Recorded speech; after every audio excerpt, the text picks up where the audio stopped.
नमस्कार दोस्तों, आज हम बात करेंगे एक ऐसे सक्सेस स्टोरी के बारे में। एक ट्रिक ने बदली इस इंसान की किस्मत, फल बेचने से 300 करोड़ की कंपनी तक की कहानी। जी हाँ, हम बात कर रहे हैं सफलता किसी और की मोहताज नहीं होती, बस ज़रूरत है लगन और दुनिया से कुछ अलग करने की। आपने एक बार ऐसा किया तो निश्चित ही कामयाबी आपके कदम चूमेगी। एक व्यक्ति की सफलता उसकी आने वाली पीढ़ियों की दिशा और दशा दोनों तय करती है। यहाँ हम आपको एक ऐसे शख्स की सफलता की कहानी बता रहे हैं जो खुद गरीब घर में पैदा हुए, लेकिन उसने आने वाली पीढ़ियों के लिए कामयाबी की इबारत लिख दी और खड़ा कर दिया अरबों का साम्राज्य।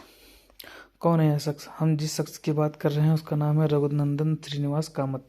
कर्नाटक में पैदा हुए कामत का जन्म परिवार में हुआ। इसके बावजूद उन्होंने हिम्मत नहीं हारी और अपनी मेहनत व लगन के दम पर अरबों रुपए का साम्राज्य खड़ा कर दिया।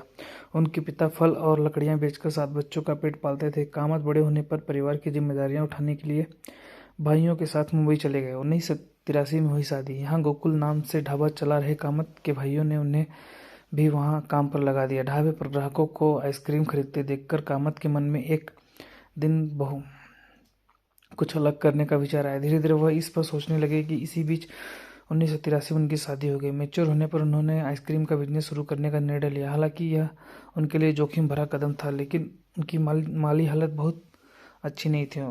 साल 1984 का वो दिन। इसके बाद उन्होंने 14 फरवरी 1984 को जुहू में नेचुरल आइसक्रीम मुंबई के नाम से आउटलेट की शुरुआत की।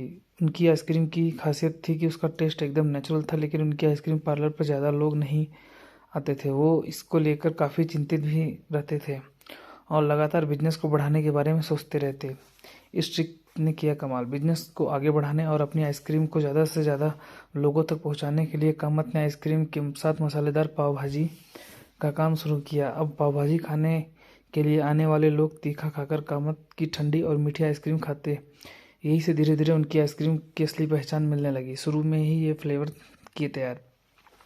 शुरुआत में कामत ने फल, दूध और चीनी के साथ आम, चॉकलेट, सीताफल, काजू और स्ट्रॉबेरी की फ्लेवर वाली आइसक्रीम बनाई। उनकी आइसक्रीम में किसी तरह की मिलावट नहीं थी। इस कारण धीरे धीरे लोगों का विश्वास उन पर बढ़ गया। बाद में उन्होंने यहाँ पर पाव भाजी बेचनी बंद कर दी और नेचुरल के आइसक्रीम पार्लर को जारी रखा। आज है 300 करोड़ का कारोबार। कामत की कंपनी नेचुरल आइसक्रीम ने आज पूरे देश में पहचान बना ली है। कंपनी की वेबसाइट के अनुसार आज पूरे देश में उनके 135 आउटलेट है। 5 फ्लेवर से शुरू हुई ये आइसक्रीम कंपनी आज 20 फ्लेवर्स की आइसक्रीम लोगों तक पहुंचा रही है। धन्यवाद।